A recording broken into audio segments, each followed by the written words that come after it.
নমস্কার, news room থেকে আমার বাংলা নিয়ে আমি অতনু রয়েছি আপনার সঙ্গে। আগামীকাল রবিবারের অত্যন্ত গুরুত্বপূর্ণ দিন আমাদের জন্য, কলকাতার জন্য, পশ্চিমবঙ্গের জন্য। তার কারণ আন্তর্জাতিক যোগ দিবস। এবার সবার নজর, বিশ্বের নজর থাকবে আগামীকাল কলকাতায় রেড রোডে। প্রধানমন্ত্রী নিজে থাকবেন, 30 জন যোগাভ্যাস করবেন, 30,000 জন যোগাভ্যাস করবেন, তাদের সঙ্গে প্রধানমন্ত্রীও যোগাভ্যাস করবেন কাল সকালে।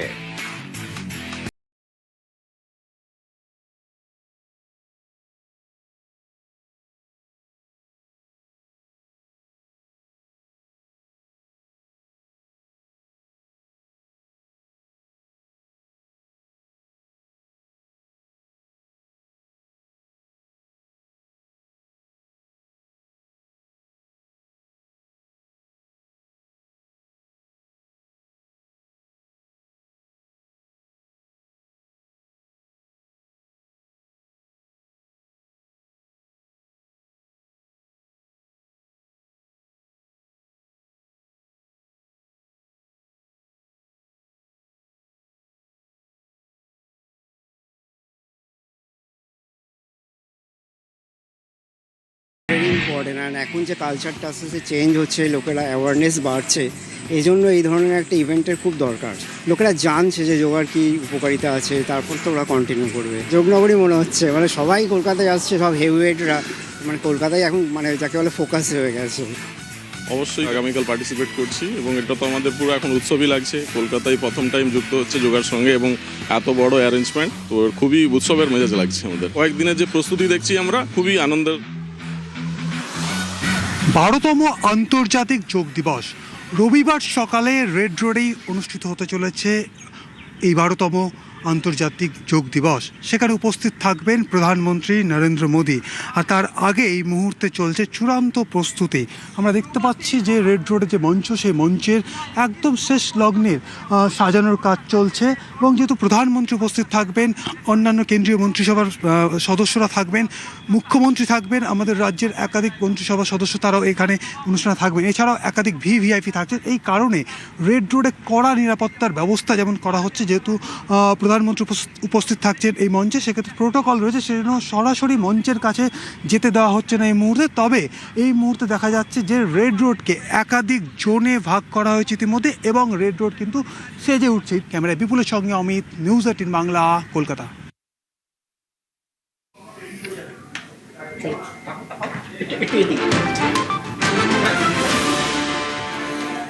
একবার মিলেনিয়াম পার্কের দিকে নজর রাখা যাক। আগামীকাল যোগ দিবস, আন্তর্জাতিক যোগা দিবস উপলক্ষে মিলেনিয়াম পার্ক সেজে উঠেছে।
মিলেনিয়াম পার্কে স্যান্ড আর্ট, সেই স্যান্ড আর্টের মাধ্যমে মহর্ষিদের শ্রদ্ধা জানানো হলো। 12তম আন্তর্জাতিক যোগ দিবসে উপস্থিত থাকবেন প্রধানমন্ত্রী নরেন্দ্র মোদী। তার আগে রেড রোডের পাশাপাশি মিলেনিয়াম পার্ক, প্রিন্সেপ ঘাট এই ধরনের জায়গাগুলো সেজে উঠছে। আমি এই মুহূর্তে যে ছবিটা দেখাবো, আমার ভিডিও জার্নালিস্ট অর্চনকে বলবো ছবিটা দেখানোর জন্য। আমরা দাঁড়িয়ে রয়েছি মিলেনিয়াম পার্কে এবং সেখানে স্যান্ড আর্ট করা হয়েছে। মূলত সমুদ্র পৃষ্ঠে বা সমুদ্রের আশেপাশে যে বালি, সেখানে এই স্যান্ড আর্ট দেখা যায়। তবে আগামীকাল অর্থাৎ রবিবার যে অনুষ্ঠান রয়েছে রেড রোডে, তার পাশাপাশি বিভিন্ন জায়গা যখন সেজে উঠছে তখন বাংলার মনি ঋষিদেরকে নিয়ে এই স্যান্ড আর্ট তৈরি করা হলো এবং বাংলার মনি ঋষিদের সম্মান জানানোর জন্যই এই স্যান্ড আর্ট বলে জানা যাচ্ছে। এবং এই যে মিলেনিয়াম পার্ক, সেখানে শুধুমাত্র এই স্যান্ড আর্ট নয়, পাশাপাশি বিভিন্ন পটচিত্র, যামিনী রায়ের ছবি, বিভিন্ন ধরনের বাংলার যে সমস্ত সংস্কৃতি তা আনাচে কানাচে তুলে ধরা হয়েছে। ক্যামেরায় অর্চনের সঙ্গে প্রীতি, নিউজ 18 বাংলা, কলকাতা।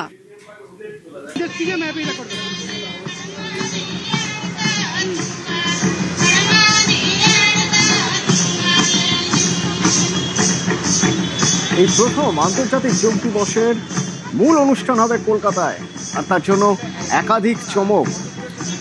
শহর কলকাতার ঐতিহ্যবাহী জায়গাগুলো সাজিয়ে তোলা হয়েছে, সেজে উঠেছে শহর।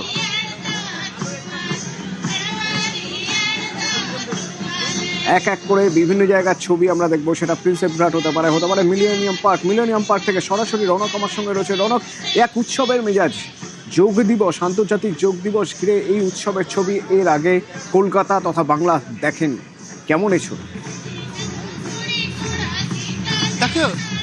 দেখো একেবারেই আন্তর্জাতিক যোগ দিবস উপলক্ষ হিসাবে এবারেই কিন্তু পশ্চিমবঙ্গকে বেছে নেওয়া হয়েছে এবং আগামীকাল এই যোগ দিবস তার প্রাককালেই একাধিক কর্মসূচি এবং বিশেষ চমক। আমরা ইতিমধ্যে দাঁড়িয়ে রয়েছি প্রিন্সেপ ঘাটে এবং জেমস প্রিন্সেপের যে ইমারত, সেই ইমারতে লেজার শোর মাধ্যমে বিশেষ চমক দেওয়া হচ্ছে।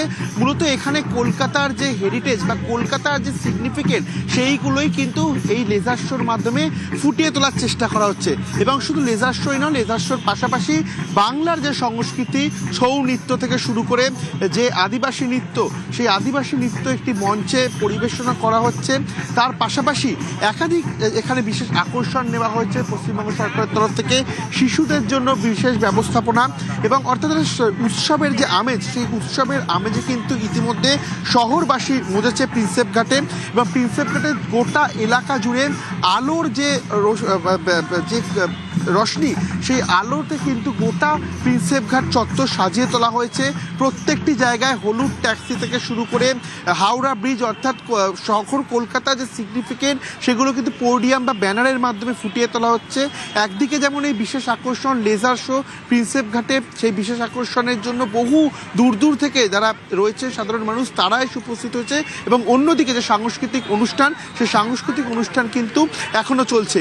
মূলত বাউল গান, এই আদিবাসী নৃত্য এবং ছৌ নাচ, একাধিক কর্মসূচি রয়েছে এখানে। অর্থাৎ আগামীকাল যে যোগ দিবস, সেই যোগ দিবস উপলক্ষে শহর কলকাতা থেকে বেছে নেওয়া হয়েছে। আগামীকাল প্রধানমন্ত্রী নরেন্দ্র মোদী থাকবেন এই যোগ দিবসে এবং তার আগেই প্রিন্সেপ ঘাট থেকে শুরু করে মিলেনিয়াম পার্ক, প্রত্যেক কটি জায়গায় কিন্তু বাংলার যে ঐতিহ্য, কলকাতার যে সিগনিফিকেন্স, সেগুলোকে কিন্তু ফুটিয়ে তোলা হচ্ছে।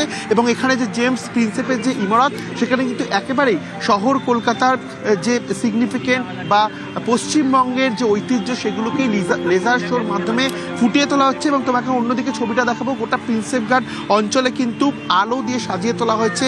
কিছুটা গেলেই গঙ্গার কাছে বেশ কয়েকটি জায়গায় হলুদ ট্যাক্সি থেকে শুরু করে হাওড়া ব্রিজ। একবার হাওড়া ব্রিজের ছবিটাও দেখা যাক। ঠিক এভাবেই কলকাতার দর্শনীয় জায়গাগুলো সেজে উঠেছে আজ আলোর মালায়। এও যেন এক দীপাবলি, এও যেন এক উৎসব, যোগ উৎসব, আসলে পার্বণ। বাঙালির 12 মাসে 13 পার্বণে আর এক পার্বণের সংযোজন, যোগ পার্বণ। যে যোগ পার্বণের মূল অনুষ্ঠান আগামীকাল সকালে রেড রোডে থাকবেন প্রধানমন্ত্রী নরেন্দ্র মোদী।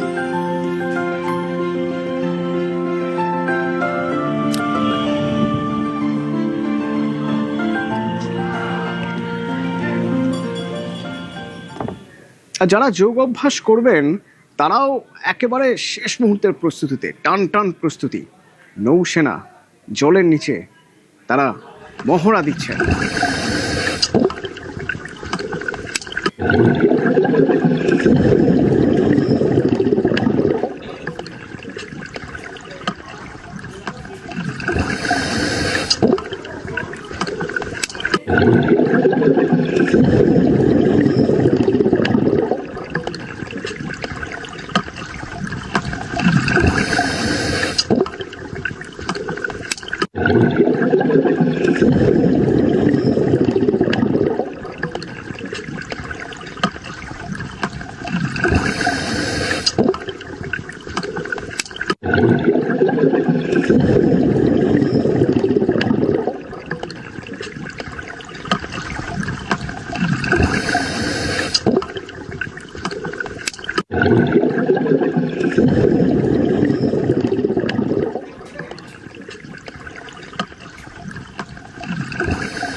আর আমাদের রাজ্যের বিভিন্ন প্রান্ত, সুন্দরবন,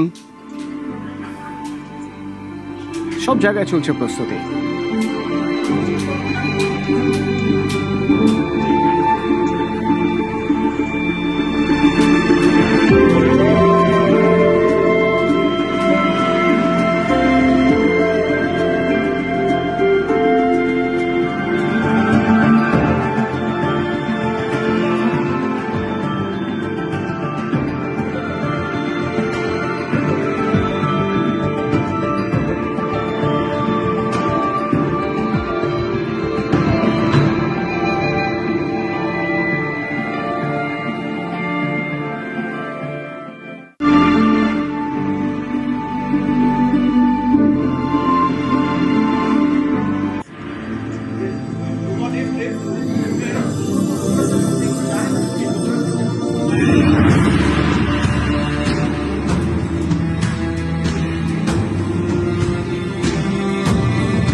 এবার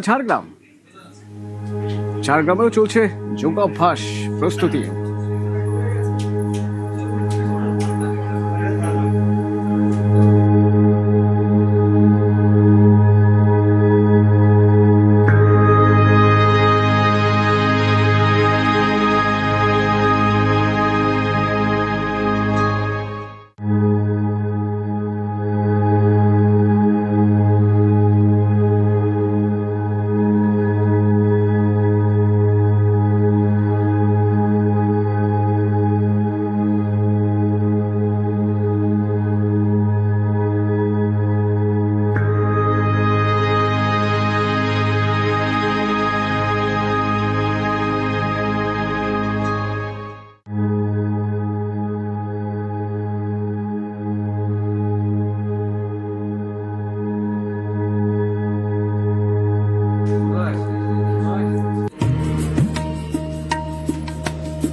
উত্তর 24 পরগনা